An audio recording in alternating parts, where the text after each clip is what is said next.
Selamat malam. Jumpa lagi bersama Ogi dari Divisi Alumni Experience and Engagement IKP Unpad. Untuk ini episode siang ya. Lost Counts.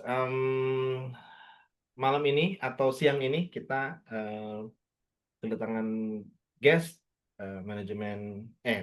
Gue nyebutnya harusnya FEB 2004. Ini teman lama sebetulnya. Gue pertama kali ketemu L itu waktu kita sama-sama manggung di IPTN. Inget tuh, zaman masih sama sama si Pras. Mana SMP SMA Teknik dan SMA ya. si Iya, Dito iya. mawa mawa komputer, orang mau nyanyi di bus teh gini. Oh, PC ke atas panggung ya. Siap. Gue sama anjir kepikir-pikir naon gitu kan. Tapi Make kayaknya semua zaman itu begitu, Gi.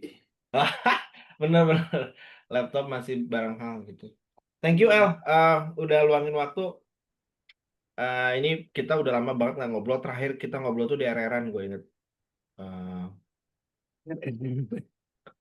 Abis launching, kalau nggak salah zaman-zaman setelah launching yang di RRI itu, Prinsip Vega. Hmm, Setelah itu kayaknya. Lo masih kuliah kan ya, sampai 2009 seinget gue. itu 2008 loh. Iya, ya, kita tuh kalau nggak salah terakhir kamu 2009. Waktu gue pas di kampus, lu di kampus, pohon lah. Tapi gue inget, terakhir itu kita 2009. Habis itu gue for good di Jakarta. Thank you udah datang ya. Sami-sami, terima kasih undangannya. Gue sangat tertarik sebetulnya eh, sama perjalanan karir lu sebetulnya. Banyak yang gue nggak tahu gitu ya dari semua yang lu kerjain. Gue cuma tahu waktu itu lu pindah ke Berlin karena sekolah. Gue kira juga dulu sekolahnya langsung sekolah art gitu ya, sekolah Mhm. apa? Sekolah seni.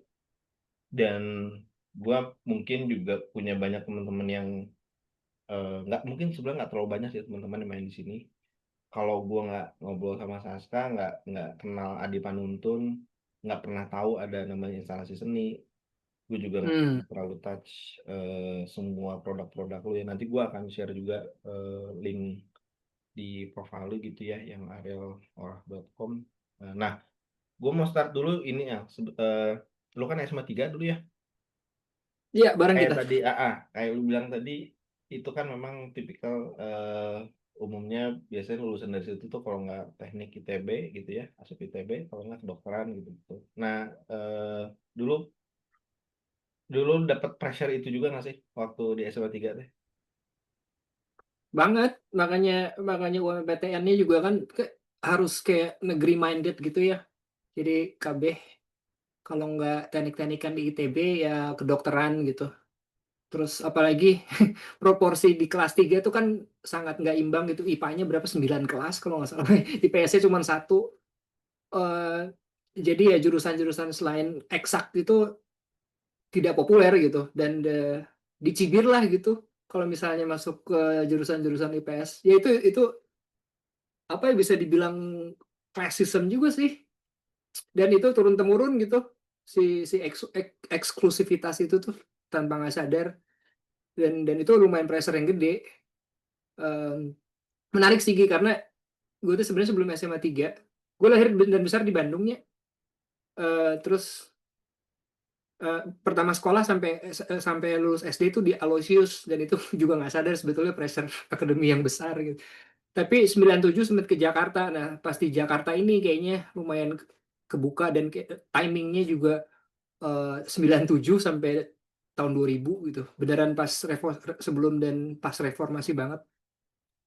eh, apa jadi ngelihat banyak hal dan lagi nakal-nakalnya kali ya, pas jadi pas lagi beger-begernya. Nah, itu jadi sebenarnya udah nggak ada tuh si pressure pendidikan itu. Kayak bebas-bebas aja main gitu segala macam. Nah, Lu pas ke berapa tahun Bandung di Jakarta? 3 tahun doang. SD berarti? Ah, baru mau yes, oke. SD, Sorry. SD. SMP Oh, SMP ya? SMP Di mana seperti SMP? SMP aja di Jakarta, di Asisi, Tebet. Asli sih. Oh, Tebet. 3 tahun. Heeh. Ya, karena bokap dinas atau Karena bokap dinas, bener-bener. Terus timingnya pas, beneran baru setahun ke sana, 98 reform itu kan ya, kasus besar gitu, yang nggak tahu sih, sangat-sangat bersejarah sih buat generasi kita ya, kayaknya. betul, betul. Eh, Inget banget gitu, gimana. Terus tapi orang tuh pas lagi ABG-ABG-nya gitu, lagi 16 ke 17 tahun gitu. Jadi lagi muji-mujinya. Jadi kayaknya nakal banget lah gitu. Terus pas ke Bandung lagi, karena bokap pindah lagi ke Bandung, masuk SMA 3. Terus jadi anjir ini balik lagi ke apa? Ke ke SMA unggulan gitulah sepertinya. Terus akhirnya jadinya pressure pas mau UMPTN tuh gitu. Makanya tadinya kan UMPTN pertama nggak dapet negeri, dapetnya teknik industri Unpar. Tapi ya nyobain move on gitu tapi emang nggak lama nyadar ya, bukan di sini sih kayaknya. Terus akhirnya pas tahun kedua, tahun terakhir kesempatan UMPTN lagi, baru baru nyoba lagi. Terus akhirnya ngambil Unpad itu juga gara-gara keluarga ya, karena ya itu juga sih sebetulnya dari lulus SMA tuh udah pengen masuk SR ITB, tapi itu dia karena dari lingkungan sekolah kayaknya sangat di underestimate gitu, terus juga dari keluarga juga rek jadi naon mana gitu, jadi ya gitulah. Jadinya ekonomi itu juga faktor main aman aja sebetulnya. Cuman ya jadi sesuatu yang menarik sih nantinya. Iya, ya, ini gue tadi kita sempat ngobrol sebelum sebelum masuk ya. Gue justru sempat mengira bahwa bokap nyokap lu tuh cukup cukup liberal lah buat urusan apa follow your passion apa buat anaknya gitu kan. Ternyata turns out nggak juga, lebih justru lebih lebih konvensional gitu kan ya.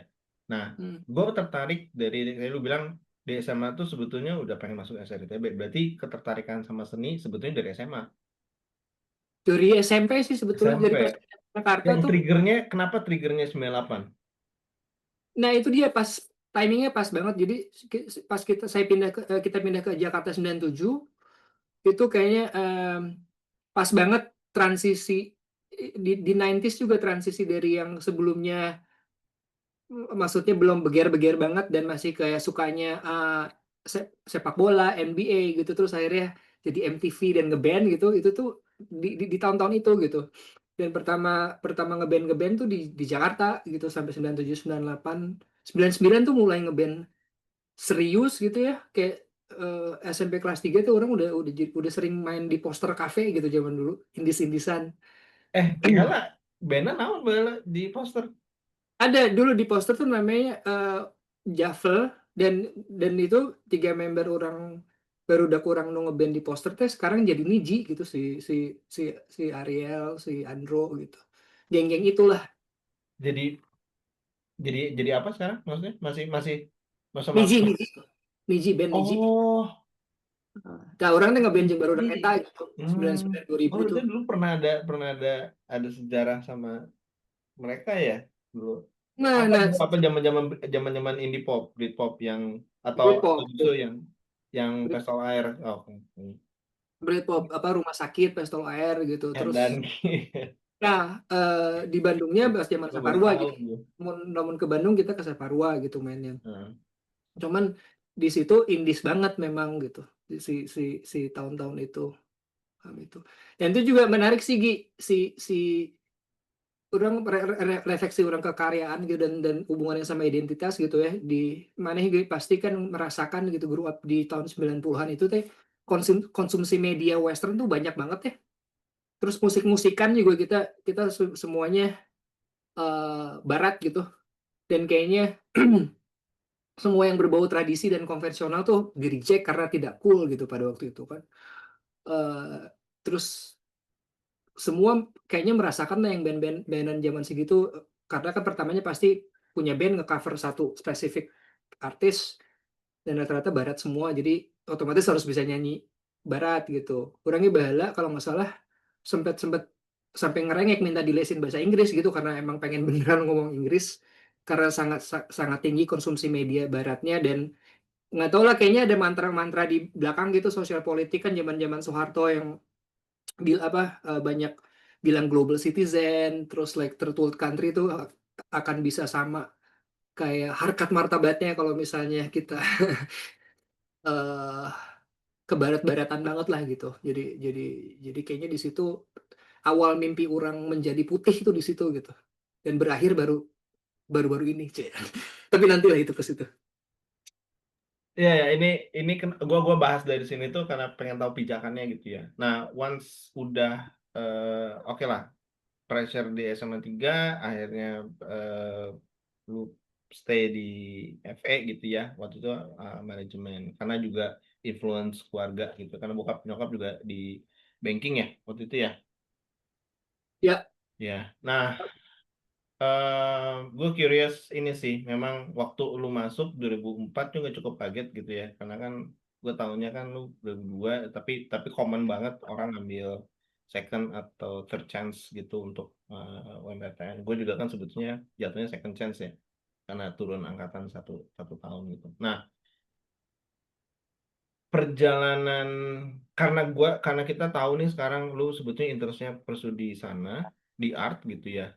Tapi lu jalanin kuliah di FE, ada sempet ketertarikan khusus nggak ke subjek-subjek kuliah gitu ya, materi-materi kuliah yang mungkin ada mata kuliah tertentu yang sempat bikin lo bergetar bahwa ini kayaknya mungkin gue bisa pursue juga nih instead of art gitu ya, ada nggak? ya itu manajemen lingkungan, Cek. Di sini ada Hmm. kayaknya ada Fani Cahyandito itu kayaknya salah satu orang yang paling berpengaruh selama orang kuliah di Unpad. Karena satu-satunya yang kayaknya apa avant-garde gitu, kayak menarik gitu. Di zamannya itu sangat sangat progresif banget gitu ya, kalau misalnya bisa Progresif gitu, gitu ya. progresif. Sustainability juga kan 2004 masih kan gitu. Eh, jadi orang sangat terdoktrin sih dengan mata kuliah itu dan sosok Pak Fani ya waktu itu kayaknya keren banget gitu saya karek balik di Jerman gitu kan terus sampai akhirnya gue 2007 pun pas masih kuliah sempat exchange ke Jerman itu sebetulnya awal awal Jermanisme historinya dari situ itu juga akhirnya jadi nyangkut karena orang nulis tesisnya tentang green marketing kan balik ke Indo tuh lulus S1 jadi itu sih sebenarnya yang salah satu paling menarik ya cuman ini aja dulu kalau nggak salah di asistensi langsungnya sama Bu Popi Rufaidah juga jadinya lama. Beliau juga masih aktif nih karena. Nah, gua Kalau bukan di Amerika dia. mm-mm. Masih aktif kan ya Bu Popi? Harus masih setahu gue. Em, nah, gua mau move dulu ke ini mungkin personal buat gua ya. Karena gua kan juga cukup ngikutin Vincent Vega nih waktu di awal ininya. Karena gue punya, walaupun bukan anak SMA 3, karena ya ada Saska, ada eh, apa namanya, dulu dulu teman-teman gue di yang ya Arif gitu ya, si Sinsan juga Hmm. kan ngeband sama gue, sama Dito juga kan SMA 3 semua. Nah, Ya. jadi gue bisa bisa agak agak lumayan follow lah. Waktu waktu Vincent Vega dibikin, eh, itu kan sebetulnya kalau gue nyebut genre kalian tuh apa ya? Kayak gue tuh di kepala gue tuh langsung kayak elegant rock gitu loh buat gue. Eh, nah, konsep itu kan baru banget ya di zamannya. Hmm. Jadi lu visualisasikan dari penampilan sama cara ngebawain event ketika dulu sempat rame anak-anak Vincent Vega mah kalau manggung asal cara Ricci Ngungkul gitu. Tapi menurut gue Hmm. itu adalah kayak persona yang ingin ditampilkan gitu. Nah, mungkin pertanyaan gue pertama adalah siapa sih yang ngekonsepin? Si Vincent Vega tuh itu mungkin historinya gara-gara itu teman lama dari kebanyakan SMA 3 juga gitu. SMA saya sama Onggi. Hampir semuanya kecuali Rangga itu SMA 3 dan itu sebenarnya punya bandnya kan embrio bandnya kan dari coffee shop tuh ya. Waktu saya masuk ke SMA 3 tuh mereka udah ngeband gitu si Saugan Fikri dan Pras juga sama Rangga. Terus mereka ngebawainnya emang emang musik-musik kayak Red Hot Chili Peppers, Primus gitu yang apa apa namanya Incubus ya gitu-gitulah pokoknya. Jadi udah kayak musik ribet gitu. Orang kayak sebetulnya dan saya baru pindah dari Jakarta indis banget gitu kan. Terus tapi kayaknya emang kebawa bawaannya balik lagi eh, ke SMA 3 tuh lumayan spesial karena kita tuh nerd gitu intinya. Dan akhirnya jadi organik ya, itu proses lah ya. Kita nggak cover banyak banyak lagi direction habis itu gitu kayak apa sih Perfect Circle kalau nggak salah zaman bala. Terus sampailah pada akhirnya ke At the Drive-In dan Mars Volta gitu kayaknya itu di titik terakhir kita punya referensi yang lumayan kuat sebelum akhirnya nulis lagu sendiri. Itu juga nggak disengaja karena elemennya banyak yang itu kayaknya kita bisa ketemu di tengah gitu. Karena ya pas zaman At the Drive-In kan masih kerasa gitu post hardcore punknya gitu. Eh, terus pas transisi ke Mars Volta jadi kayak kayak matematik ya ngitung gitu kan. Terus orang kan emang suka dengerin Rush juga gitu zaman dulu. Pas denger lagi Mars Volta tuh wah ini eh, sesuatu yang bisa berdamai gitu. Terus kebetulan juga zaman itu beneran kata Ogi baru gitu kayak si math rock gitu-gitu. Soalnya jadi kayak musik rock matematik gitu karena terus kita dari SMA 3 jadi kayaknya natu Kayaknya organik fit gitu. in aja gitu ya itu. Kayaknya fit in gitu. Terus Betul. kalau manggung nggak ngapa-ngapain emang hese gitu mainnya kayaknya. Jadi nggak bisa Ya joget-joget karena kayak complicated betul.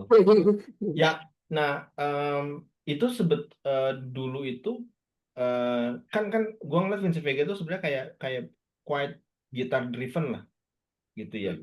Gue assuming proses di kalian itu dari riff mastersnya nih, either Saugan atau Fikri start ini. Tapi gimana sih sebetulnya proses proses kreatifnya? Gua selalu assuming semua dimulai dari Fikri sama Saugan gitu as a riff karena kan gua ngelihatnya sangat sangat gitar driven ya tapi gua nggak tahu sebetulnya actually gimana sih dinamika. Ya, maksudnya dari zaman coffee shop pun kayaknya dua orang ini emang udah kayak kawin banget gitu si gitar ini. Jadi mereka kayak punya punya em, punya konstelasi sendiri lah gitu di band kayaknya gitu. Tapi jadi kadang-kadang pun em, kalau misalnya mulainya dari mana, sebetulnya nggak selalu mulai dari gitar juga sih. Kayak kayaknya saya punya dunia sendiri gitu karena saya nulis gitu kan, sering nulis dan tanpa tanpa dibawa ke jamming si Vincent Vega pun orang nggak seboga notebook orang nulis gitu dan itu banyak lirik tuh dari situ gitu. Jadi intinya kalau kita jamming ya siapapun yang punya apa duluan dipresentasiin terus habis itu ya kayak workshop ya di misalnya oh ini mungkin cari cari dinamika gitarnya dulu gitu atau misalnya Rangga udah bawa sesuatu atau kita mau nyontek apa nih. Dulu kan sering banget nyontek-nyontek gitu ya. Oh, ayo cari apa elemen nyontek bareng gitu terus misalnya drum partnya si siapa Block Party gitu seru untuk dicontek terus jadi dikembangin bareng-bareng kayak gitu lah. Ya, gua ada satu lagu yang mungkin buat gua cukup personal banget ya. Itu yang track 12 ya, It's Worth the Wait. Menurut gua itu lirikly kayak gini, gua in general lirik kalian tuh gua nggak ngerti. Kayak ini apa sangat sangat apalagi lo ngambil apa referensi-referensi dari tarot yang gue tahu Hmm. ya. Hmm. Nah, itu kayak itu gua mulai ngulik lirik kalian tuh kayak oh ini tuh Major Arcana, Minor Arcana tuh sebetulnya ambil referensi dari tarot, which is gua itu sangat asing buat gua. Jadi di zamannya itu juga gua ngeliat lirik kalian tuh avant-garde banget yang gua assume lu yang 100% kayaknya di lu mungkin ya. Gua nggak tahu mungkin sama Saugan juga buat Hmm. lirikly. Tapi boleh ceritain nggak yang makna dari lu sendiri untuk ke track 12 ya, It's Worth the Wait tuh apa sih sebetulnya? Menarik. Segan dengan maneh hungkul nu beuki lagu eta. Tapi sih lirik apa riffnya juga menurut gua agresif gitu kan terus liriknya apa ya itulah resonate tapi lu sendiri sebetulnya pas nulis itu lirikly itu apa sih sebenarnya. Oke, nggak apa-apa lah ini udah past tense juga. Itu sebetulnya lagu cinta banget sih. Dulu. Jadi eh, saya tuh lumayan aneh gitu ya. Jadi orang ini ngomongnya pakai bahasa Sunda dikit nggak apa-apa nih. Si Halo? Ya, Sudah aman, mati. aman, aman. Enggak, It's Worth Dua itu cuman lagu lagu utopi cinta standar aja sebetulnya. Jadi bahasa tuh orang saat itu saya punya pacar gitu. Terus saya teh punya pacar salah gitu. Jadi konsep pacaran saya waktu muda menurut saya salah karena saya pacaran lama gitu dari akhir SMP sampai lulus kuliah gitu. Terus itu tuh kan panjang banget tuh durasinya. Orang-orang tuh kan rata-rata bereksperimen dengan seksualitas dan pasangan hidup tuh kan justru di awal-awal gitu, jangan nggak usah lama-lama. Tahu orang deh lama terus akhirnya nggak jadi gitu. Gitu. Jadi itu semacam mempertanyakan utopi Gue utopi. justru menginterpretasikannya itu masalah pilihan hidup gitu. Kayak gue ngerasa resonate dengan you at your age gitu, kayak gue menginterpretasikan juga ya lu juga sesuai umur lah gitu, kayak jangan liar, jangan apa namanya, kayak kayak follow conventional living, terus at your age tuh gue nangkepnya justru ke sana gitu, tapi ini gue baru tahu Itu ternyata. sebaliknya itu otokritik ke gue gitu. Gue tuh sebetulnya bilang act like your age tuh ke gue gitu. Lu tuh sebetulnya jadi remaja ya nggak usah serius-serius amat gitu. Terus inilah hasilnya kalau anda terlalu serius-serius gitu. Akhirnya ya gitu. Benar. Jadi ya udah, ya, Ya, nggak usah takut salah gitu. ya, ya. Tabung tabung aja kesalahan pas waktu muda, jangan terakhir-terakhir. Ya gitu. Yuk, gue harus tanya itu soalnya soalnya itu personal banget. Karena itu lagu buat gue, buat track 12 itu buat gue personal banget sih. Kayak nah itulah. Tapi gue punya interpretasi yang berbeda ternyata dari awalnya lirik yang lebih. Nah, masuk ke poin itu sebetulnya. Kalau ini mungkin agak resonate di produk atau karya lu gitu ya. Hmm. Musik aja liriknya, dengan lirik aja bisa multi multi interpretasi gitu. Hmm. Em, nah ini mungkin agak gini. Kalau kalau kita lihat kayak efek rumah kaca, menurut gua mereka punya message, mereka convey the message, message-nya itu seperti kayak punya ya message gitu. Mereka punya satu message yang mereka mungkin, gue merasa mereka berharap supaya message-nya convey sesuai dengan apa yang mereka tulis gitu. Makanya gua ngelihat mereka ini mungkin agak preachy jatuhnya, kalau kalau gue beberapa lirik gue ngerasa kayak ini band preachy banget, dan mereka tuh nggak yang storytelling, Hmm. maksudnya nggak yang kayak oh silakan ini gue bikin karya open for interpretation, gue nggak memaksakan apapun message yang convey, dan gue assume di Vincent Vega juga seperti itu. How you write lyrics, pertanyaan gue adalah apakah lu ketika waktu di Vincent Vega, karya-karya lu terutama di lirik gitu ya, plus juga Hmm. karya lu sekarang, apakah ada certain message yang memang lu try so hard to convey, atau ada form of artnya yang justru kayak oh ini di kepala gue seperti ini message-nya, tapi ketika orang punya interpretasi berbeda ya so be it. Nah itu gimana sebetulnya kalau lu punya karya tuh lu arahnya gimana gitu.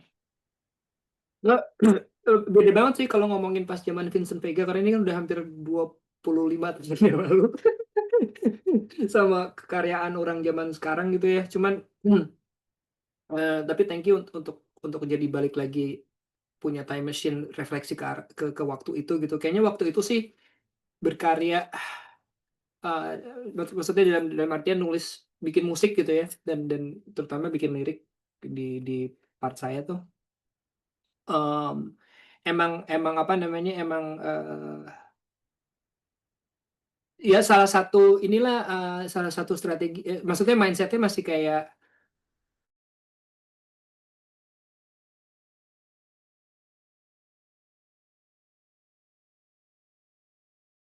apa ya semakin nyari nyari angle diskusi apa nyari angle fenomena tentang fenomena sosial apa yang belum diceritain orang kayaknya kayaknya itu keren gitu kayak kayak masih masih ada ke arah situ gitu kayak kayak ego artistik yang orang kudu ngebahas masalah ini pertama kali nih di lingkungan orang kayak gitu gitulah terus kalau bisa pakai bahasanya yang ngejelimet biar orang nggak terlalu ngerti kayak gitu gitulah.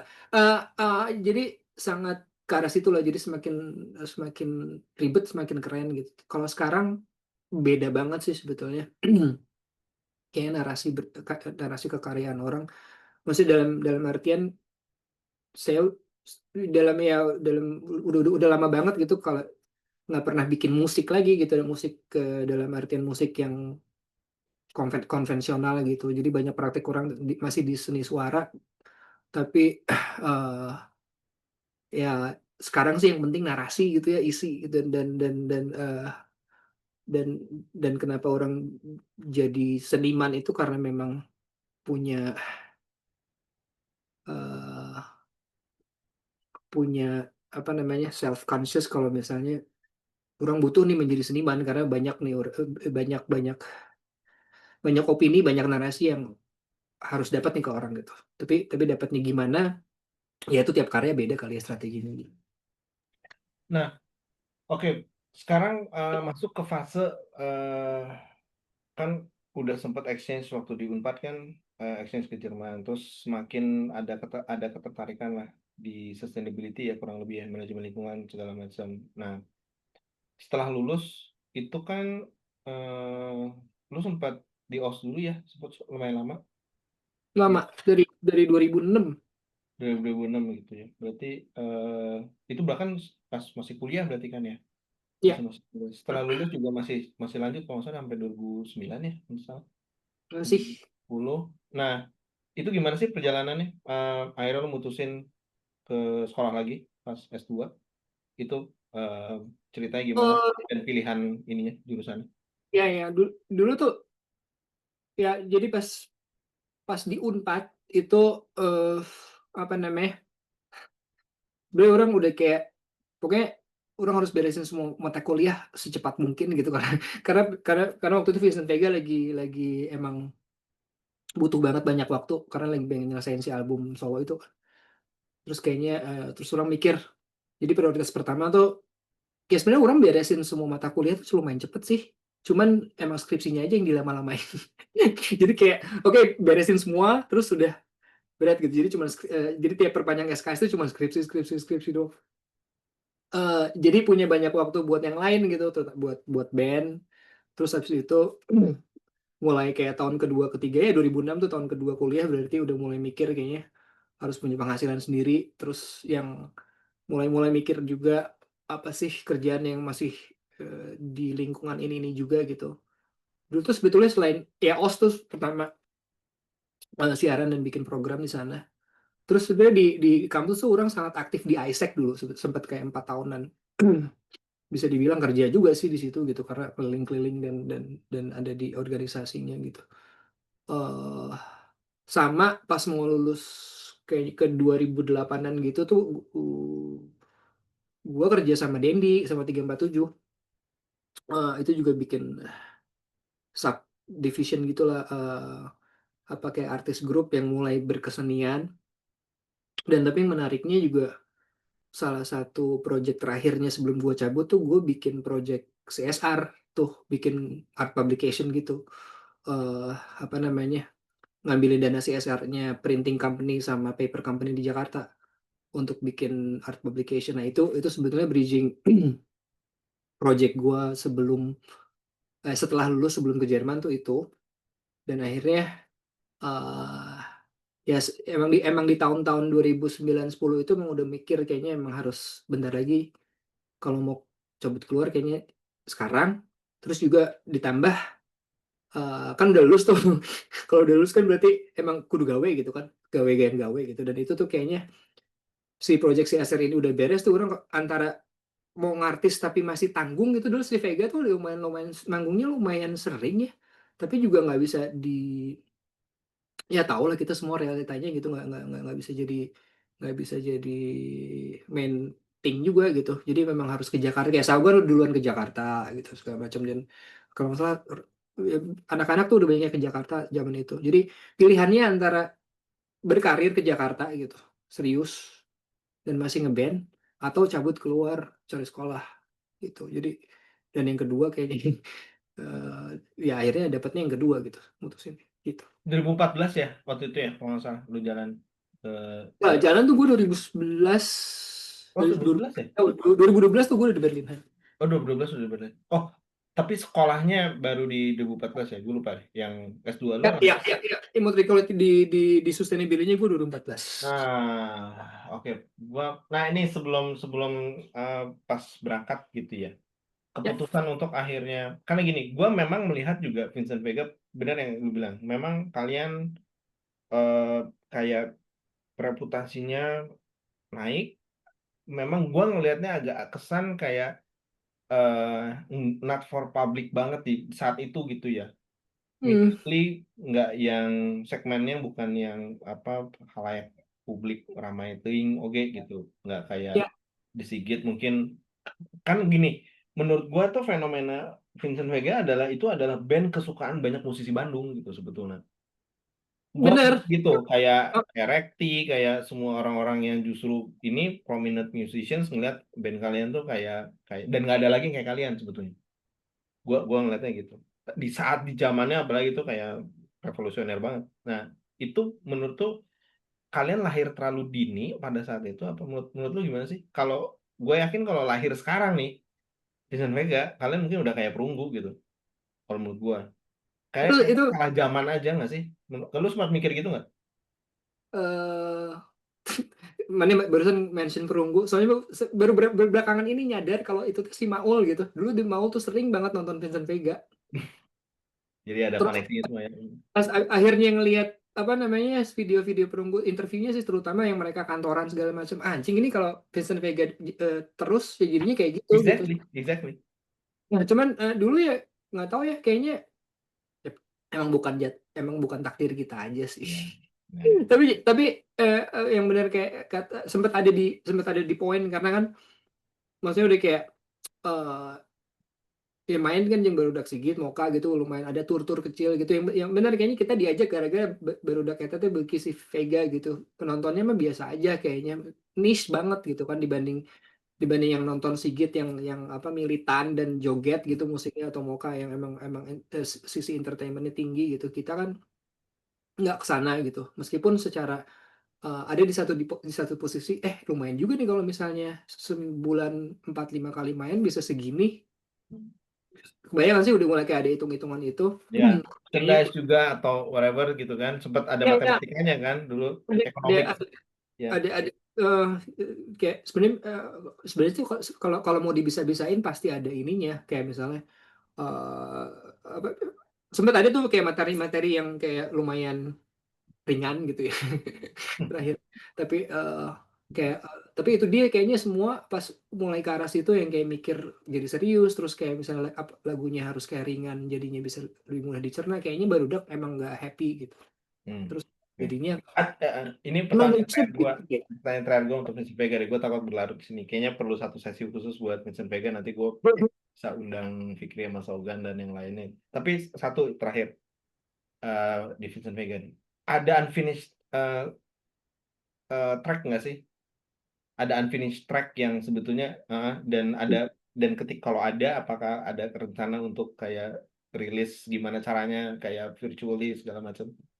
Ada. ada udah pernah dicoba banget jadi ada materi album kedua yang sebetulnya udah udah udah komplit ya Hmm.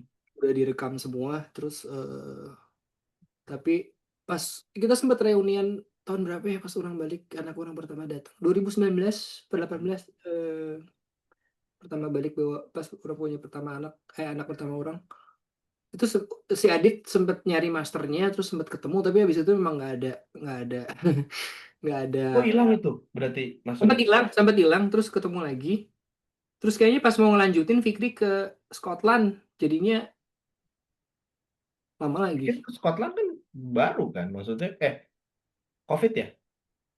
COVID. Jadi pas pas saya balik 2019 itu kita sempat bikin satu gig reunion gitu. Terus Mm-mm. sempat dibahas dan sempat dicari si masternya itu. Orang kalau nggak salah sempat ngetek sama si Adit Android lagi. Cuman kayaknya pas mau dilanjutin Fikri ke Scotland terus kayaknya yang lain pada sibuk. Wah, Ya. berapa Ada, track itu? ada sealbum, Berapa? sealbum, sealbum. Album man. Hmm. Sekarang statusnya gimana sih datanya? Masih di edit Android. Bisa di Adit Android. Tapi ada. Ada, ada. Gila. Oke, oke, oke, oke. Let's move. 2000. Nah, waktu lu pindah ke Berlin awal-awal banget itu sebetulnya nggak sekolah kan ya? Lu kerja sebetulnya, betul ya? Ya, jadi Itu waktu gimana itu sih ininya? waktu itu tuh masih ada visa mencari master yang kayaknya sekarang udah nggak ada.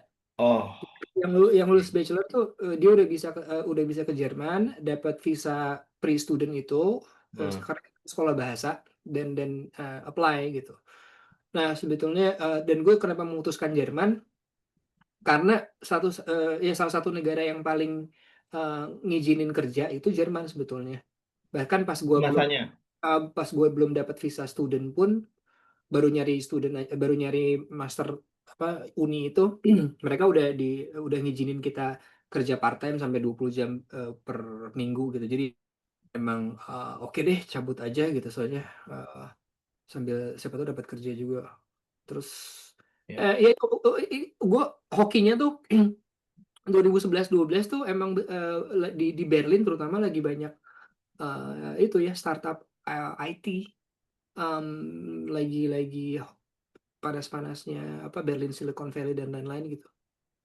Eh, itu salah satu yang gue ya bisa dibilang sesali nggak sesali. Tapi akhirnya jadi saya bikin karya teater tuh 2004 kemarin tentang si fenomena IT inilah jadi ya lebih ke social injustice-nya. Cuman di tahun-tahun awal itu tuh ada satu sebenarnya nggak satu sih ada beberapa perusahaan yang rata-rata mereka tuh foundernya emang sekolah di Amerika, terus mereka di Silicon Valley lama, balik ke Jerman, bikin venture, tapi sebetulnya untuk mereka bikin venture-venture kecil tuh awalnya di negara-negara yang Silicon Valley belum belum reach gitu.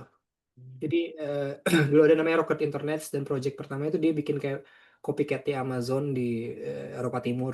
Terus akhirnya dia bikin Zalando juga di situ. Terus akhirnya juga ke Southeast Asia, ke Latin Amerika. Jadi mereka emang emang fokus ke negara-negara dunia berkembang yang waktu itu belum terjamah sama Silicon Valley, tapi udah apa sih forecast market digital marketnya gede gitu.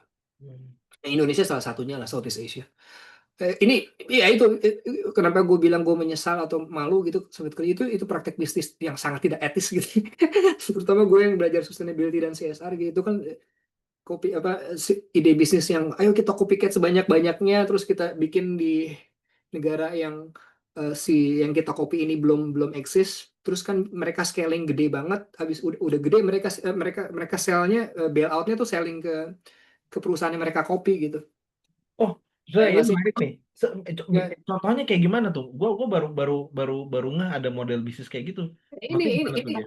ya itu si si perusahaan yang gue kerja itu modelnya begitu. Jadi mereka sukses pertama tuh mereka bikin palsunya Amazon, tapi di Eropa Timur. Jadi mereka bikin apps, bikin website segala macam. One on one plug-plug kayak Amazon atau Google, pokoknya marketplace. Cuman Terus ganti apa brandnya doang gitu ya. Tapi ya semua marketplace intinya marketplace ya kayak gitu kan karena belum ada gitu di Eropa Timur kan.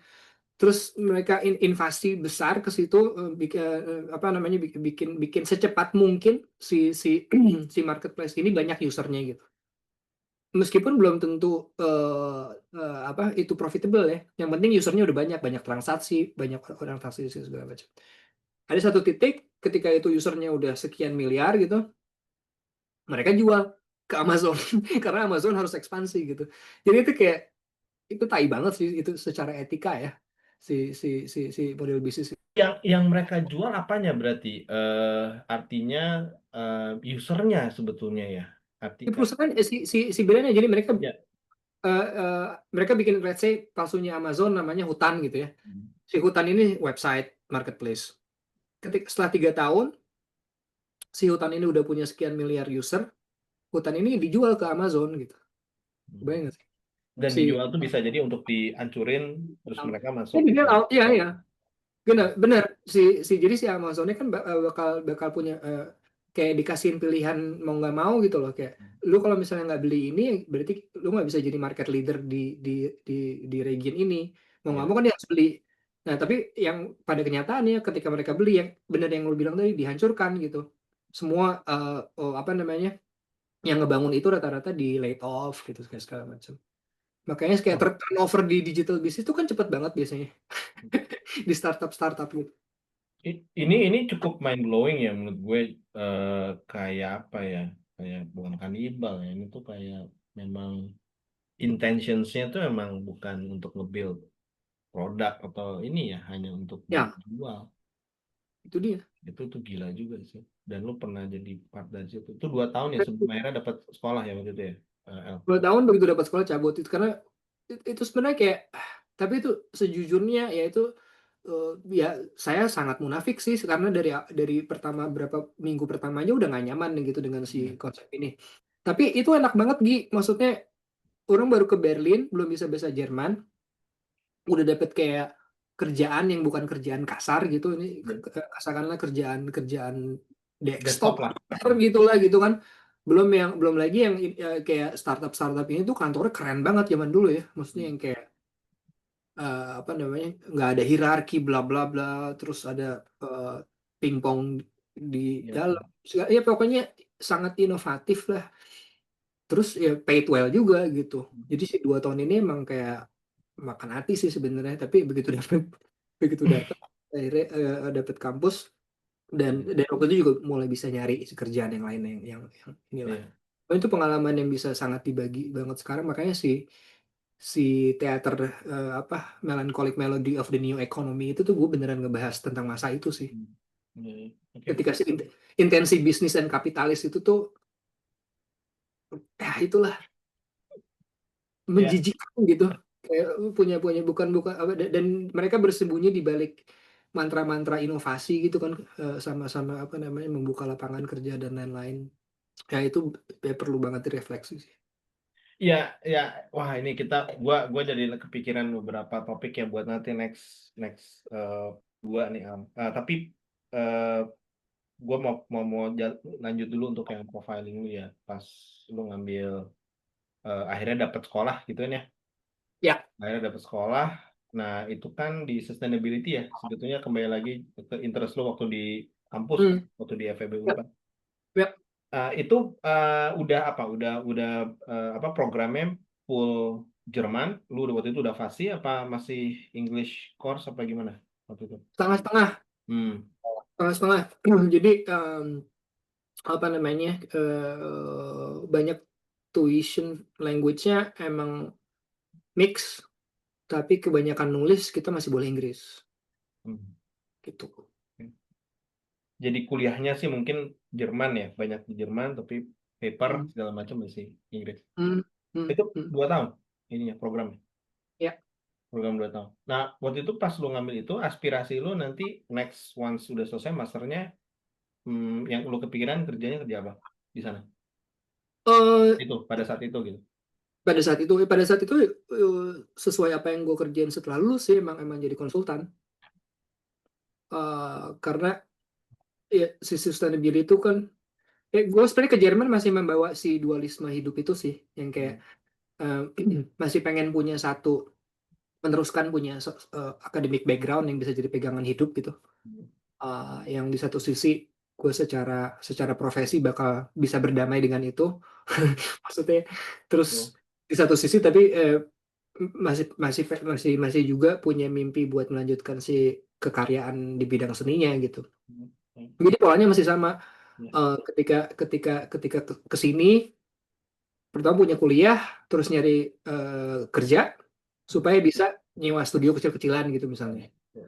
Masih ngumpulin alat segala macam gitu-gitu akhirnya bikin kolab-kolab segala macam. Jadi di si dualisme ini masih terus dan setelah lulus pun gue masih bekerja. Ya itu sebenarnya sebelum lulus tadi sempat bilang ke Ogi juga gue itu sempat dapat beasiswa lagi sebetulnya 1 tahun di School of Design Thinkingnya Stanford yang buka di Potsdam di sini dekat Berlin. Gue tahun keberapa ya tahun ketiga atau tahun keempat gitu karena mereka belum buka lama waktu itu. Em, terus jadi pas gue lulus tuh gue punya 2 skill set lah semacam si sustainability sama si design thinking itu. Dan akhirnya gue memang memix si dua dua ilmu ini gitu dan kebetulan banyak banget waktu itu trennya corporate tuh bikin innovation center Jadi salah satu kerjaan lama gue tuh sama Mercedes sama si Airbus gitu, karena mereka build up sama Deutsche Bahn keretanya Jerman, mereka bikin innovation lab-nya gitu. Dan itu sempat sangat menyenangkan untuk beberapa tahun sampai akhirnya gue bilang, "Ah, ini mah utopi lagi, this is another utopia," gitu. Karena si itu tuh gue semakin lama menyelami ini, semakin si sustainability itu tuh jadi pertanyaan besar gitu ya, terutama di korporasi yang gue lakukan waktu itu, karena si korporasi ini tuh bikin si innovation itu tuh innovation lab dan lain-lain tuh emang fashion dan tren banget gitu.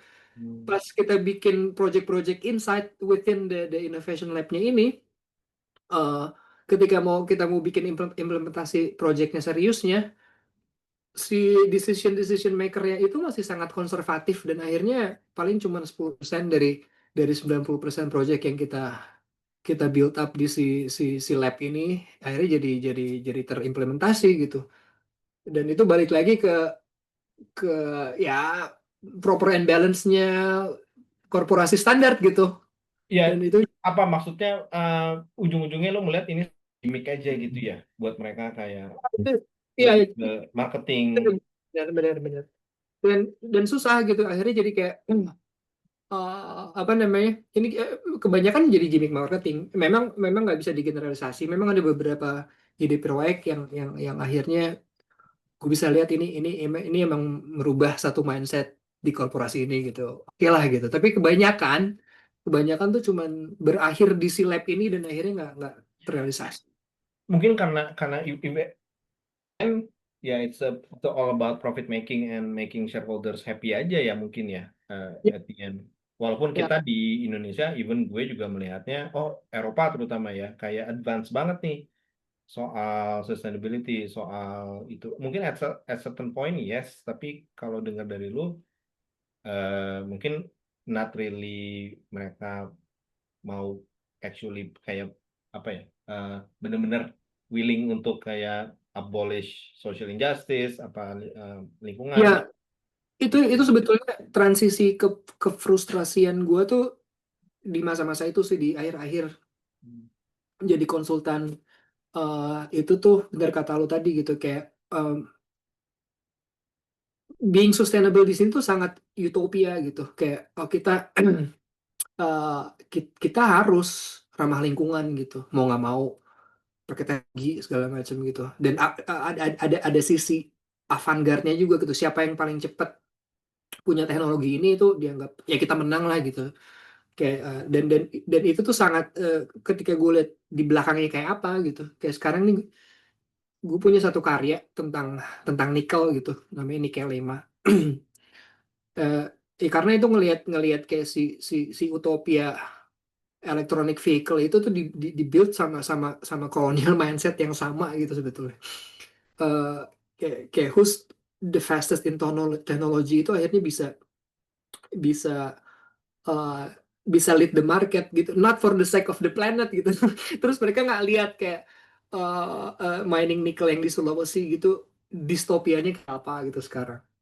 Nah, itu sih yang akhirnya kayak wah ini bener, meskipun nggak bisa dibilang semua, tapi kayak most of the company or the people within the company yang kayak as if that they care about the sustainability, itu semua check and balance banget bullshit gitu.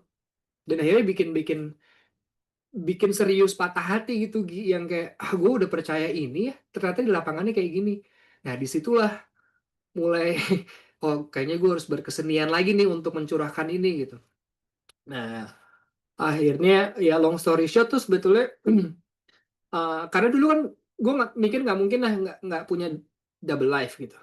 Nah, terus ketika ketika gue mau punya anak 2018 17 tuh partner gue hamil, jadi nunggu setahun, mesti bukan nunggu setahun ya, di masa itu pas kita tahu kita bakal berkeluarga itu gue juga mulai tahu kan birokrasinya gimana sih, jadi bla bla bla bla gitu, ada paternity leave dan lain-lain.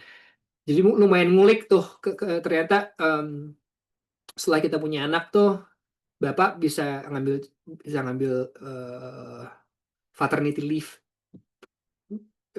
berapa bulan gitu kan, terus dapat gaji 60% segala macam. Terus di saat itu apa namanya, ada juga beberapa poin di mana ternyata gue selain nawar gaji kita juga bisa nawar jam kerja. kayak kayak apa, mindset standar pekerja migran yang nggak pede kan biasanya nggak mikir ke arah situ, terus kayak udah berapa tahun boleh dong coba-coba nawar nih apa namanya. Nah jadi terus ada istilah sabatikal, jadi kayak gue pengen break dulu jadi kerjaan ini, nggak usah gaji, tapi bukan berarti dipecat, tapi ketika kita setuju misalnya break berapa bulan balik lagi dapat lagi si posisi yang sama. Ini gue pergunakan selama 2 tahun ini Gi. Dari semenjak punya anak gue pakai si paternity leave, apa namanya, mulai nawar jam tuh dari 40 jam ke 30 jam ke 20 jam, itu kan berarti kan gue part time tuh selama 2 tahun. Dan bener-bener pakai waktu itu selain ngurus anak gue ya berkesenian. Nah itulah waktu dimana gue ngebangun si Soy Division itu ya. Nah dari situ kayak awalnya cuman kayak oke lah, at least gue punya punya satu fase di mana bisa menseriuskan si berkesenian ini, at least bisa 30% lah ngambil waktu dan income gitu ya. Itu udah oke. Ternyata makin lama makin keterusan ya, sampai akhirnya gue resign dari corporate ya 2000. Nah, itu sialnya ya. Sebenarnya resign dari corporate tuh kayak summer, end of summer 2019, September Oktober gitu. Oke, mari kita jadi full time artis. Terus habis itu 2020 Maret pandemi ya. Jadi lumayan lumayan lumayan shocking. Tapi ya tapi tetap dijalanin dan akhirnya ya hidup gua nggak se-stable ketika jadi corporate slut ya. Cuman at least inilah yang kayaknya memang takdir untuk saya Tapi lakukan di ya, sini. tapi artinya somehow you survive lah gitu kan. Having kid, berkeluarga tapi somehow survive, dan gue rasa ekosistem di Jerman juga kayaknya lebih, nggak gua nggak tahu ya, less hostile probably buat buat artis dibanding compare di Sebenarnya sama-sama susah sih. Jadi waktu gue mulai Soul Division itu, karena gue tuh kalau gue mau jadi artis yang seniman-seniman itu, apa tuh dunia itu, du- karena si si kind of art yang mau gue pursue tuh itu non commercial art gitu, bukan yang kayak bikin musik, bikin album terus touring gitu loh istilahnya, atau misalnya jual karya di galeri yang komersial gitu kayak di Sunario terus laku berapa miliar, bukan ke situ gitu kan. Nah semua non commercial art itu memang si funding SIM-nya gitu, bisnis model whatsoever-nya itu memang kalau nggak dari government program, itu emang dari NGO dan apa namanya, foundation foundation filantropi gitu. Karena memang nggak ada nilai, bukan nggak ada nilai komersi ya, bukan bukan commercial art gitu, memang memang eh, istilahnya ada socially engaged art practice gitu. Jadi memang gue tema yang tidak bakal laku dijual. Jadi emang pada akhirnya gue tahu kalau gue menjalani hidup di sini, gue akan nge-apply funding terus istilahnya kerjaannya. Nah, untuk nge-apply funding tuh lumayan hierarki juga di sini. Biasanya kan ya sebenarnya kayak di Indonesia aja, kayak kalau gue nggak sekolah seni di sini, misalnya kayak di ITB gitu, ada kayak di UDK, gue bukan lulusan situ, berarti ya susah bakal nembus si funding art ini. Karena itu balik lagi ke eksklusivitas scene lah gitu. Sama di Indonesia juga kayak gitulah. eh karena lulusan ini biasa si departemen seni ini biasanya yang ketuanya misalnya lulusan ITB, terus akhirnya yang dapat grade-nya ITB doang, kalau enggak ya minimal mungkin second class art school-nya tuh apa di Bandung, bukan second class, oh ya less eh, popular mungkin kayak apa, gue cuma kepikiran STSI sih kalau, atau STC gitu ya, yang di Suci apa, yang suci ayah gitu, gue nggak tahu bro. Barudak BK si Tenas. Itenesnya, itu kan sekolah seni juga, ada SR-nya, Yo, seni rupa ada SR, apa ya, ada SR. desain produk gitu-gitu ya. Desain ya kalau nggak salah, lebih ke desain Ya. ya. Tapi intinya ada sisi eksklusif, jadi susah juga. Terus secara birokrasi nggak gampang juga buat saya itu kayak kan kan orang harusnya lulus sustainability ekonomi bla bla bla gitu. Terus di departemen pajak tuh nggak segampang itu mendeklar orang pengen jadi seniman gitu. Jadi harus buktiin juga nih punya punya punya track record. Ya itulah Soy Division tuh mulai dari situ sebetulnya. Zaman bahala di Bandung si Vincent Vega juga orang mikir apa namanya jualan kaos buat rekaman gitu atau apa gitu masih ada sisi DIY-nya gitu lah. Nah ketika si 2 tahun transisi dari corporate ke seniman tuh kenapa Soy Division ada karena waktu itu memang secara secara artistic research itu dan orang lagi hobi-hobinya masak gitu ya. Orang mikir oh ini bisa nih kayaknya bikin sesuatu yang ada makanannya karena memang orang udah masak tapi ada presentasi seninya gitu dan si masaknya itu gue jadikan sebagai merchandising effort gitu ya karena gue tuh bukan siapa-siapa kalau gue bikin acara dan teman-teman gue yang bukan siapa-siapa orang gak akan datang tapi kalau misalnya gue bikin acara dan ada makanan Indonesia yang which is sangat eksotik itu orang datang dan akhir at least mereka beli makanannya gitu dengan margin profit yang lumayan untuk membiayai produksi yang lain dan itu sebenarnya awal-awal Soy Division gitu terus akhirnya eh karena si kolektifnya awalnya kan orang ngumpul gitu masak jadi semuanya one man show gitulah jadi kalau format awal tuh ya ada namanya Sowensin sampai sekarang masih kita lakukan tapi orang udah nggak masak lagi jadi eh, orang datang masak rendang 50 porsi terus mereka datang jam 7 ngasih makan mereka bayar beres-beres kurang manggung panggung atau ya waktu itu masih sound sih ya kurang perform gitu habis perform beres-beres segala macam terus pulang terus habis itu akhirnya kayak banyak yang pengen dong main di sini atau enggak kita collab collab collab terus kebanyakan memang diaspora Indonesia dan diaspora non Western gitu yang kayak oh kayaknya terus akhirnya jadi ya nongkrong jadi nongkrong gitu Gi. kayak kayak nongkrong di Warki atau apalah gitu jadi kayak banyak kolaborasi terus akhirnya jadinya oh si ini mau masak oh si ini mau manggung terus dari si kolaborasi kolaborasi ini ada yang siapa bikin apa sama siapa terus jadinya makin banyak gitu dan si si output artistiknya jadi banyak nah ketika itu menjadi banyak akhirnya mulai pede kayak nge-apply funding gitu ataupun ada orang yang ngajak kita perform di mana gitu dari situlah mulai kayak build up portofolionya itu di situ. Ini berarti bisnis modelnya tadi kayak filosofinya kayak kayak kayak band mau rekaman butuh capital akhirnya merchandising jadi si cuisine-nya si dining experience-nya itu jadi kayak kayak revenue generatornya sebetulnya untuk mensupport Betul. artnya sehingga lu bisa build portfolio itu kan sebetulnya quite smart juga ya. Nah kalau ini sedikit lebih ini kalau venue-nya sendiri apa di tempat personal atau sewa apa gimana? Kalau kan pasti itu Nah, dulu venue. waktu mulai-mulai banget, kan kita, orang kan nggak punya kapital apa-apa ya gitu untuk nyewa venue dan lain-lain. Jadi, tapi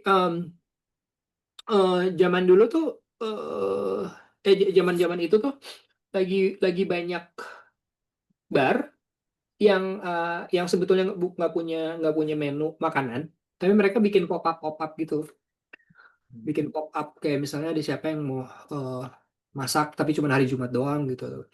Nah waktu itu ada satu bar yang ngajak kerja sama karena kebetulan temennya temen akhirnya mulai di situ itu jadi kayak cuman 1 hari sebulan bikin pop up di situ jadi si pop upnya tuh si pop upnya Soul Division jadi bakal ada makanan bakal ada sound performance gitu itu terus Dan dari itu situ bisnis hmm? model yang masih masih dijalani sampai sekarang.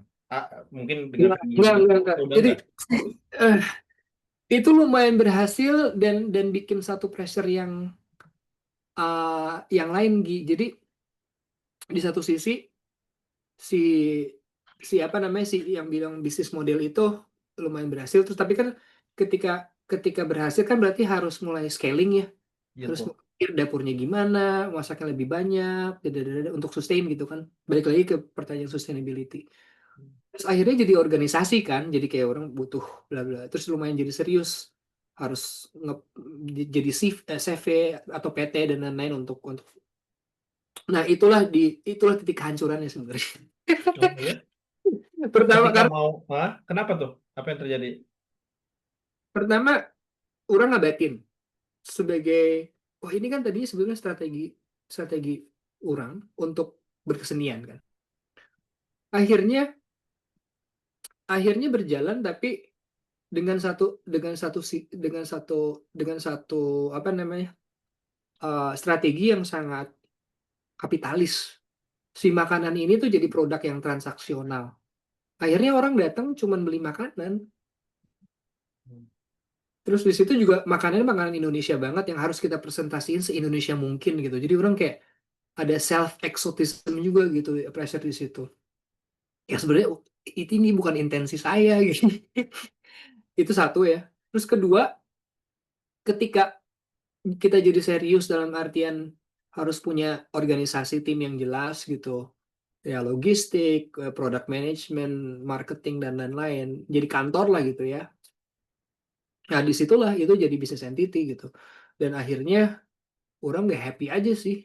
Nggak tahu orang nggak happy, nggak tahu emang uh, every time I start this kind of journey untuk jadi business entity, orang selalu nggak happy gitu.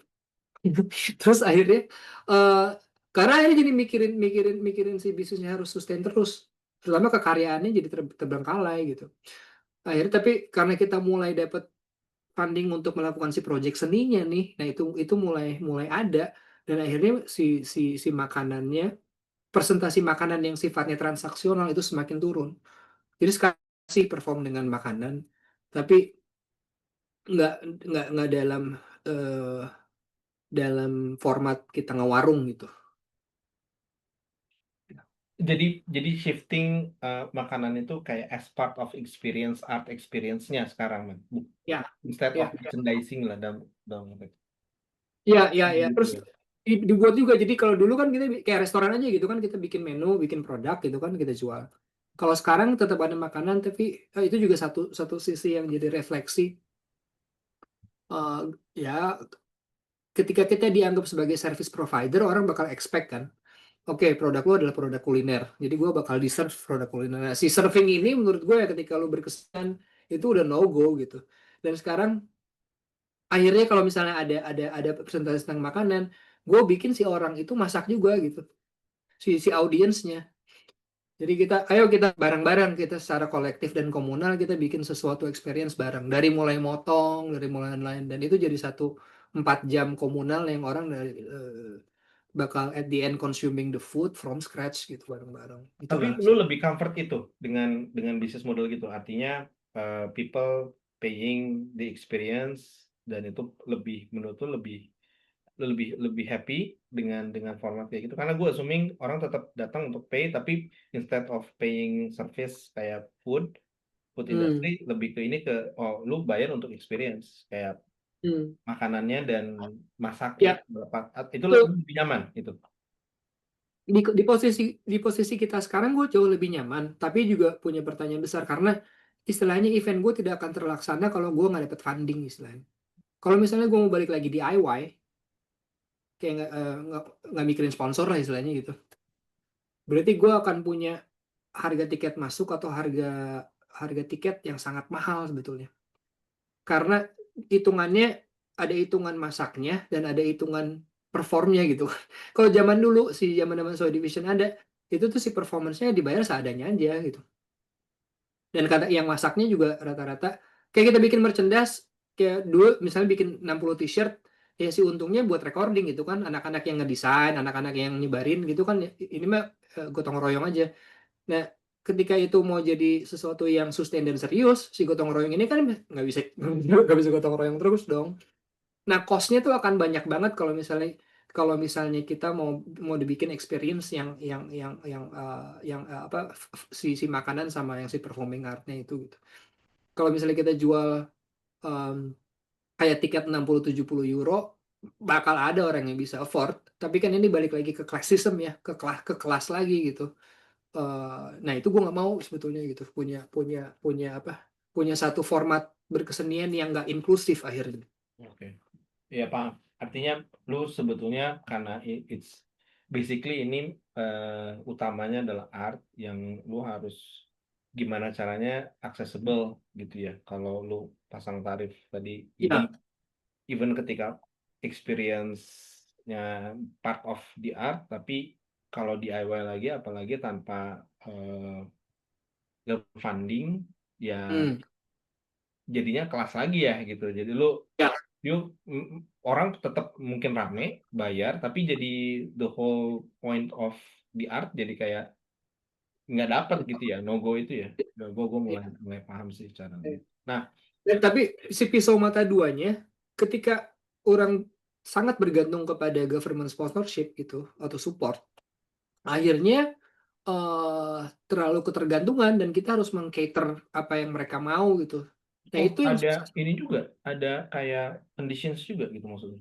Oh, conditions dalam artian kayak funding open call gitu kan biasanya punya tema gitu ya, misalnya tema tahun ini tentang bla bla bla. Jadi eh nah ini sebenarnya susahnya kalau eh, di saat ini di negara ini sangat susah banget gitu punya sekarang dari zaman COVID terus kita ada perang Ukraine apalagi Oktober 7 gitu itu makin susah punya narasi migran, Hmm. makin susah punya narasi yang inklusif dan diversity, which itu narasi orang banget gitu yang saya gembor-gemborkan dari mana kolektivitas, postkolonial gitu kan, apa dekolonial gitu, terus social injustice gitu. Mereka kan lagi trennya sekarang ke sayap kanan nasional yang sangat apa namanya, yang sangat ultranasionalis gitu. Nah itu budget budget funding pun ngekat kurang sangat berkurang gitu di sini. Jadi kalau misalnya kita harus adjust, berarti kan itu juga jadi gue itu jadinya transaksional juga kan sekarang. Jadinya gue harus mengcater eh, apa yang mereka mau. Terus belum belum lagi ya gitu kayak apa? Ya gitulah kayak oh ini kolektif Indonesia gitu. Terus apa namanya? eh kolektif Indonesia dalam artian ya jadi selalu banyak banget yang ngebahas tentang ketidakadilan sosial. Ini udah self silence. Ketika wajar dong waktu perang Ukraine pun gue bikin event tentang supporting Ukraine. Apalagi ada genosida yang di depan mata yang supporter utamanya tuh kedua terbesarnya negara ini gitu. Ketika kita bikin narasi social injustice itu udah pasti nggak akan disupport kayak gitu-gitu. Itu susah, itu tricky-trikinya tuh sekarang kayak gitu. Oh, gue baru tahu pemerintah Jerman sekarang yang istilahnya berkuasa berarti emang right leaning gitu maksudnya sekarang, atau Right leaning. Ya, oh right leaning atau ya, pemerintahnya aja yang mencoba cater popular view atau memang right hmm, leaning sekarang.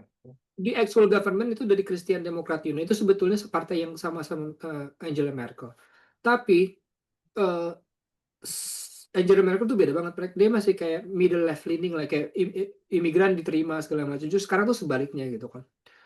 Jadi di partai konservatif lah kayak kayak kayak ya itu teman-temannya tuh ya teman-temannya apa namanya eh Trump gitu kan yang geng kanan sekarang lah gitu. Terus yang ya dia dari mulai ekonomi NATO EU yang gengnya sekarang lagi sama-sama against Rusia terus ya baru sekarang-sekarang ini aja sih tentang Palestina agak berubah mindsetnya tapi kan sebelumnya kan dia fucking supporter of this genocide gitu dan gue makan hati banget sebenarnya hidup di negara ini sekarang cuman ya kumade Ya tough times ya sekarang sekarang tough times tapi um, lu ngeliat ini siklus nggak, ini agak agak agak melebar sih. Lu ngeliat ini sebetulnya kayak siklus aja nggak sih, atau kita memang going towards sesuatu yang terutama di Eropa sama Amerika ya. hmm Lu ngerasa ini leaning towards kayak sekarang lari ke distopia. ya Karena makin ini ya. Nggak, gua agak sharing dikit sih. Gue mencoba memahami juga sudut pandang mereka gitu ya. Kayak di UK kan Tommy Robinson apa segala macam gitu. hmm Basically quite quite kayak gue mencoba understanding gitu ya.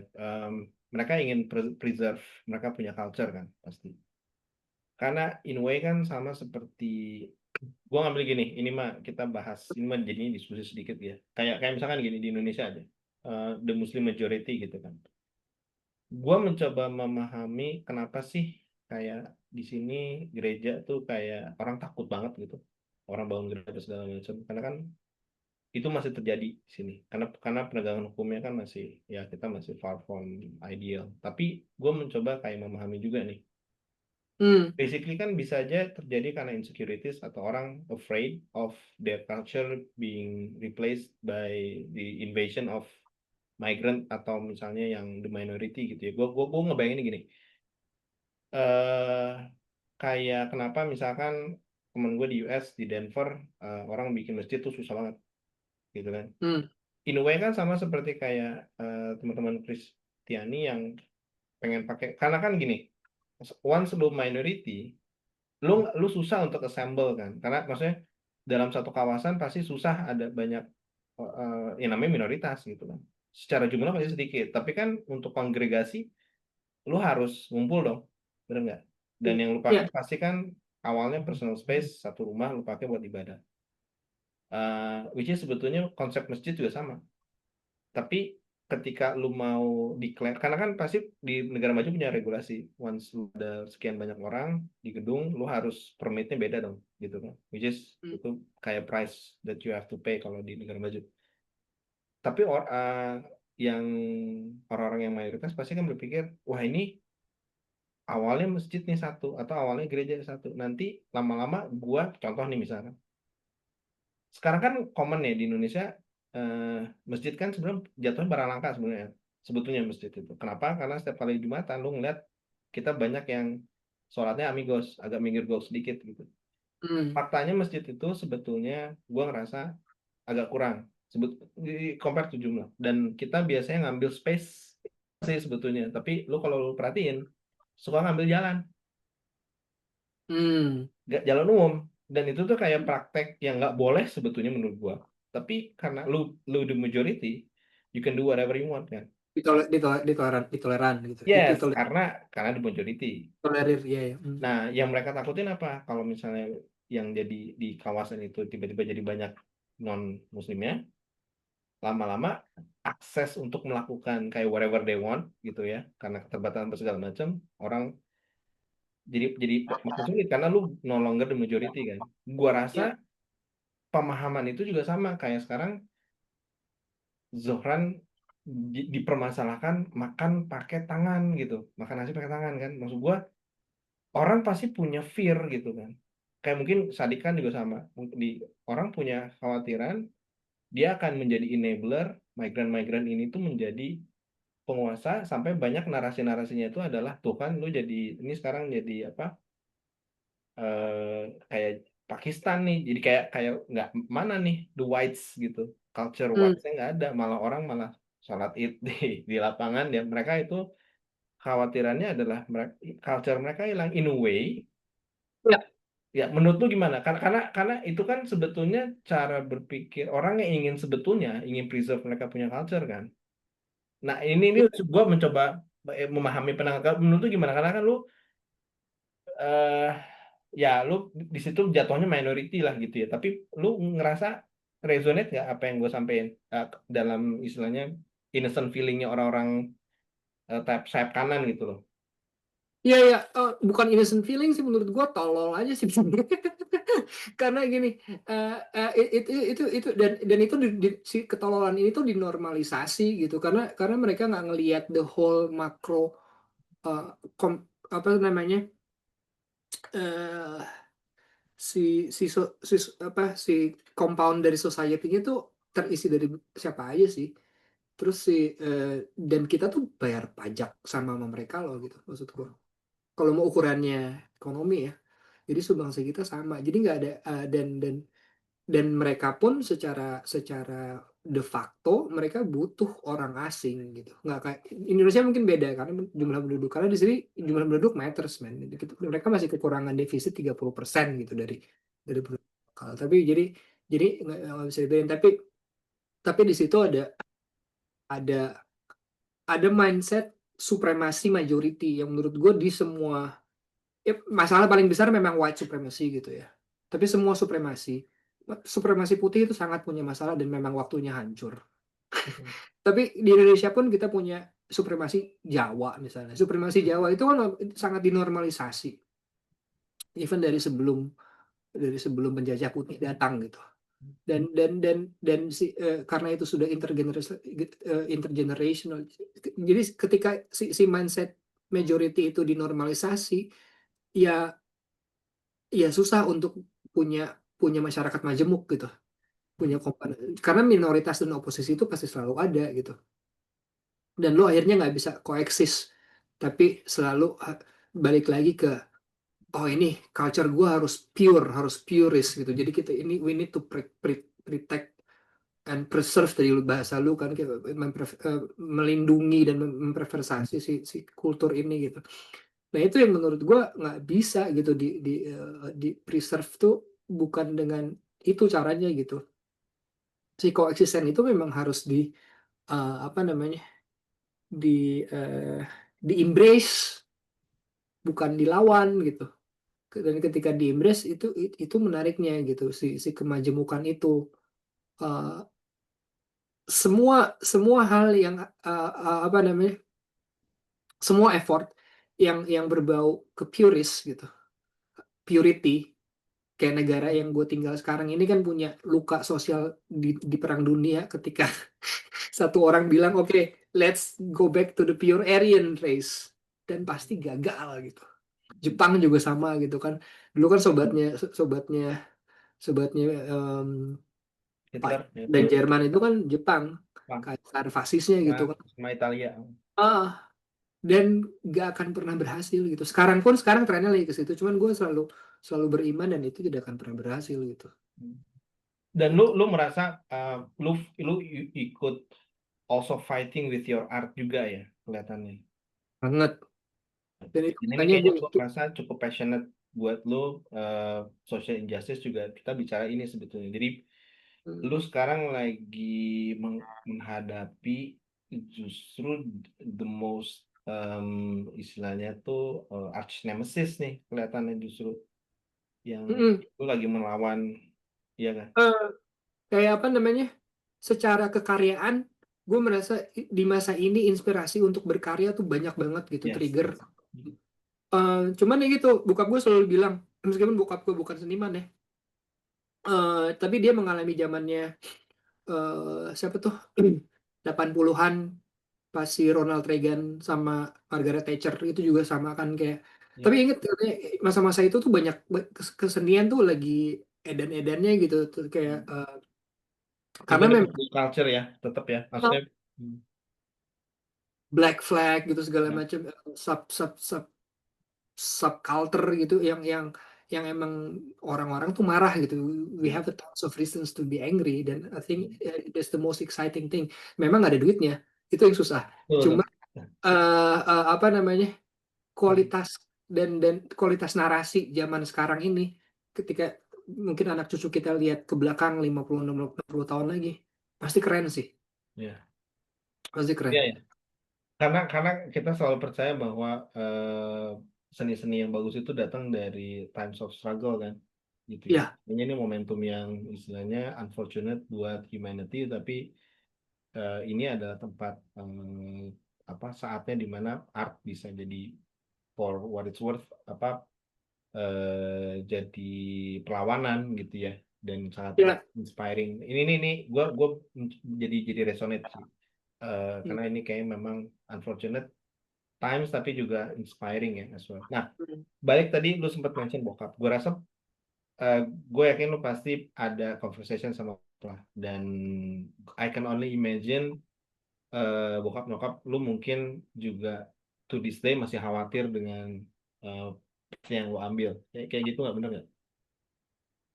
Eh, Kayaknya kalau sekarang ya udah, semenjak punya anak kayaknya udah jarang ditanya-tanyain tentang Oke. gas Ya. hidup. Itu kayak standar, kayak orang Indonesia banget gitu, tolak ukurnya kayaknya kalau mereka udah punya keluarga, eh, nggak usah ditanya-tanya lagi deh gitu, kayak ke Ya. situ. Cuman kayak jadi cekin teleponnya ya ada sih, nanya-nanya gimana gimana, cuman kayaknya nggak terlalu mengekang atau worry Oke. seperti zaman Kalau mas. kalau kalau tetap kan lu pasti ada komprominya sekarang gitu ya. Gua assume lu udah independent artis, lu tapi ada kompromi. Nah, ini yang lu jaga nih apa nih? Maksudnya sekarang bisnis model yang jalan nih, karena gua assuming lu tetap tetap pursuing government funding. Nah, cuman on the Ya, side yang lu ada nggak langkah-langkah yang lu ambil untuk staying afloat gitu loh, kayak ya, hmm, itu sempet awal tahun ini tuh sempet gue sangat desperate sih karena mulai mikir ke situ gitu. Wah, gue udah butuh plan C, plan B, plan C lagi untuk ya, tetap realistis gitu kan, dan tetap relevan. Apa namanya? Salah satunya tuh dulu ya untungnya gitu, gue tahun ini ada satu fellowship setahun penuh, dan ada satu grant yang 2 tahun ke depan at least 50% dari hidup gue safe lah. Itu hmm, tapi itu baru terjadi 2 bulan terakhir. Jadi pas awal tahun ini gue sempat desperate dan sempat mau nge-apply S3. hmm, S3 yang dibayar ya, maksudnya kayak PhD paid PhD, itu sempat kepikiran ke situ. hmm. Terus kedua kedua itu somehow salah satu art medium gue tuh sekarang yang paling gue juga seneng sih, tapi yang paling laku gitu ya, itu namanya lecture performance. Dan itu kayak Nah, performatif performatif theatrical, ada musiknya, tapi ada materi lecture-nya gitu. Eh, nah ini somehow si lecture performance ini, eh, universitas atau educational institution itu tertarik, dan mereka mereka mau ngebiayain itu. Tadi gue juga sempat mikir apa gue bikin bikin satu format lagi yang emang serius ke situ. Jadi gue bisa bisa jalan punya punya punya paralel strategi lah, apa namanya, untuk memarketkan si si format ini gitu ke situ. Gitu sih. Jadi kayak Terus, edukasi nih ya, jatuhnya kayak one of class gitu. Jadi lu getting paid untuk ngasih kayak performative act, and then ada lecture-nya itu kayak ya ya, sederhana maksudnya gitu, sesederhana nanti kampus akan bayar lu gitu. ya, jadi kayak biasanya kalau ada kayak ada simposium atau apa conference gitu, em, si lecture performance tuh kan lu nggak ngomong PowerPoint doang gitu, kayak misalnya ada satu presentasi musiknya dikit, terus ngapain dikit, tapi ada konten konten educationnya, ada lu tuh ngomong, tapi nggak ngomongnya nggak cuman presentation based. Nah itu lumayan laku nih sekarang, istilahnya kayak banyak banget yang seneng kayak gitu-gitu. Dan itu nggak selalu harus di lingkungan kampus sih. Gue bikin juga lecture performance juga beneran di kayak theater space kayak gitu-gitu. Dan apa namanya, dan gue lumayan seneng sih Gi, kayak karena salah satu yang gue seneng dari praktek berkesenian itu sebetulnya risetnya ya. Si artistik riset itu I took it research seriously gitu, gue suka banget riset, dan itu riset tuh kan nah di art funding tuh nggak banyak juga sebetulnya riset untuk artistic research tuh, nggak sebanyak production funding gitu. Dan ini yang salah kaprah gitu sebetulnya. Jadi orang rata-rata cuman nge-embed budget si riset itu di production, dan rata-rata cuman cuman riset berapa bulan gitu. Padahal bisa riset waktu corona tuh banyak banget funding baru kan, kayak bantuan-bantuan pemerintah gitu, dan sempat banyak artistic research top funding gitu. Jadi kayak 2 tahun cuman ngeriset gitu, nggak perlu ada hasil akhir. Nah, gue sangat menikmati itu. Nah, si riset-riset ini kadang-kadang eh, kalau ke produksi banyak yang nggak tersalurkan gitu. Nah, si lecture performance ini jadi satu medium yang asik untuk apa, untuk make si material-material riset yang nggak sepenuhnya kepake buat produksi itu gitu. Jadi itu salah Kayak satu. di show, jadi kayak kayak ini tuh medium showcase yang lumayan pas gitu ya. Karena Iya. kalau cuma riset aja kayak lu nggak bisa kayak apa ya? Kalau ini kan ada mediumnya jadinya gitu ya, Hmm, ada tempatnya gitu ya. iya, jadi kayak lecture performance kan gitu, kayak misalnya muterin lagu, ini contoh kasarnya aja ya, terus habis itu gue kayak kemarin terakhir, terakhir ada satu piece tentang national identity gitu, atau mempertanyakan identitas nasional lewat fenomena musik gitu. Terus gue kerjasama sama sound artist dari Brazil. Kita sama-sama ngelihat waktu di tahun 65 pas kita PKI massacre itu, Di Brasil tuh 2 tahun sebelumnya ada Operation Thunder yang similar dan dua-duanya di backup sama CIA kan untuk menghancurkan kekirian itu. Nah, di situ dan itu sebenarnya lagi national identity di kita lagi benar-benar dibangun gitu. Yang Soekarno tidak memperbolehkan intervensi produk asing dan lain-lain, Kus Plus masuk penjara, bla bla bla.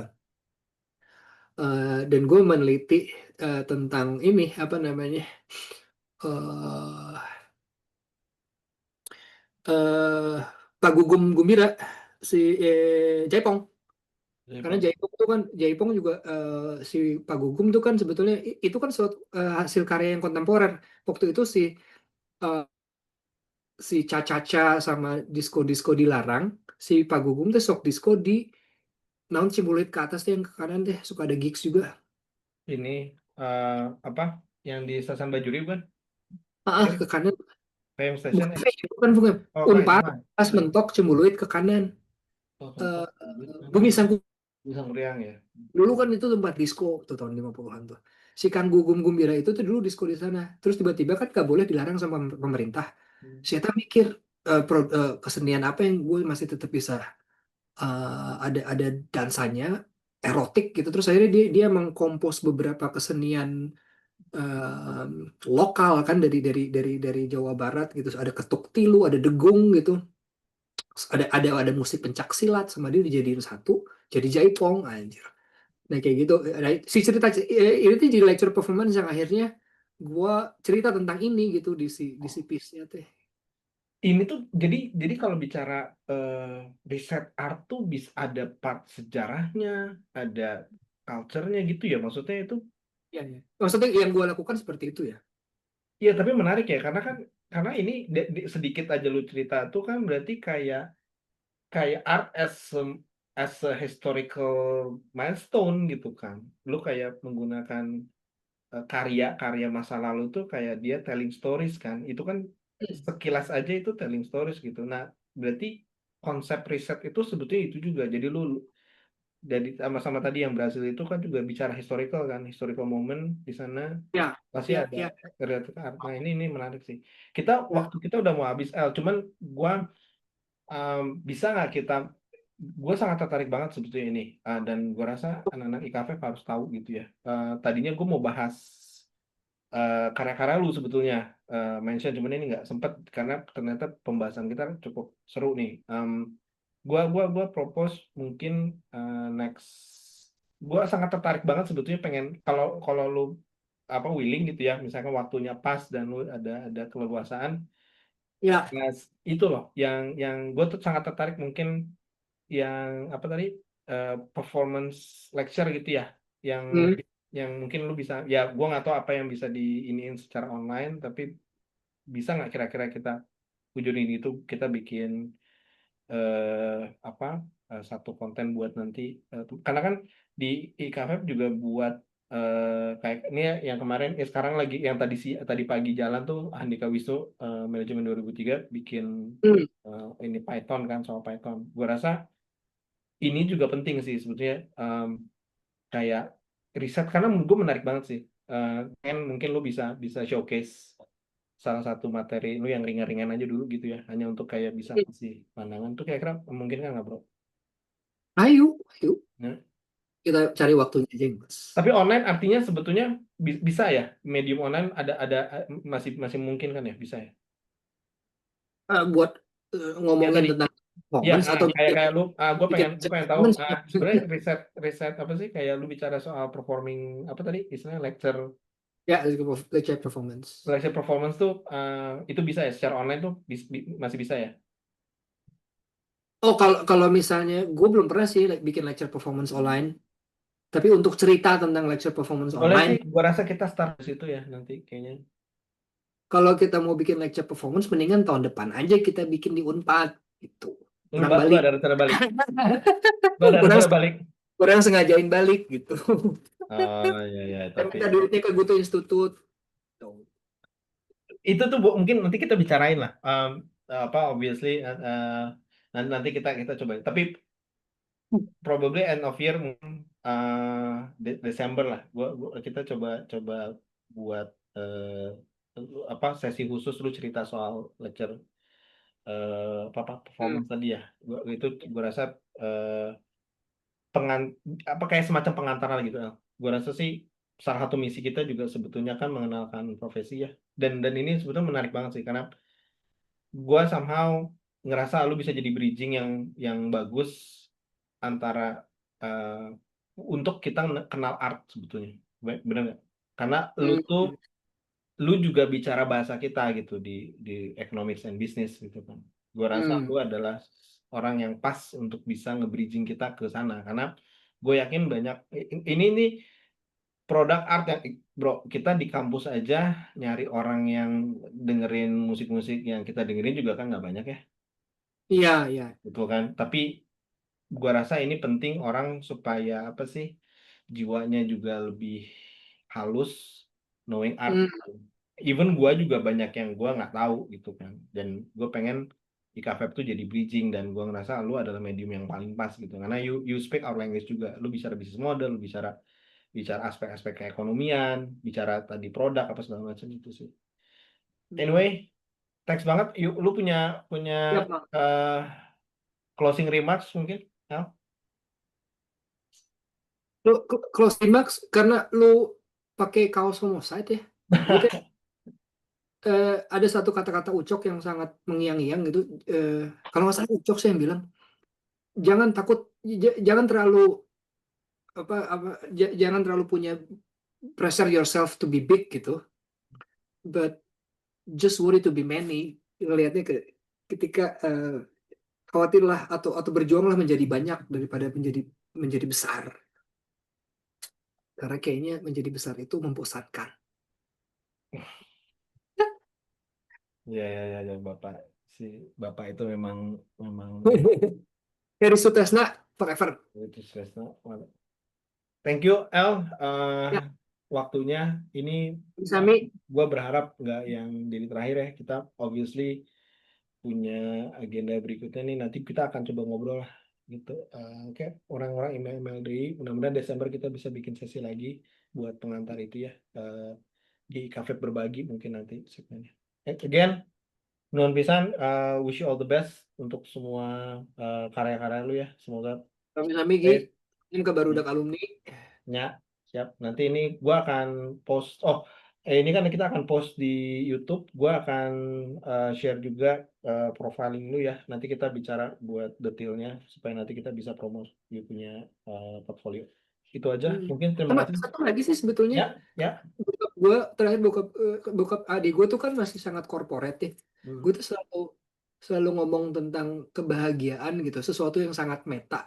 Itu juga mungkin bisa ditanyain sih ke Barudak gitu. Apakah anda ini yang di korporat happy dengan ada lakukan? Itu aja. Pemba- Pembahasannya sayangnya mungkin tidak bisa on the record. Tapi nanti kita bisa ada sesikan sendiri Apakah lah. jadi pepes itu worth it untuk kebahagiaanmu dan anak-anakmu dan istrimu? Ya, itu kayaknya 1,5 jam pembahasan sendiri masalah pepes tahu. Nah, Sorry oke, teman-teman, ini internal jokes ya. pepes tahu internal jokes. Siap, Oke, parah. Thank you, Al. siap Sampai siap. ketemu lagi ya. Thank you. See you. Oke, Bye.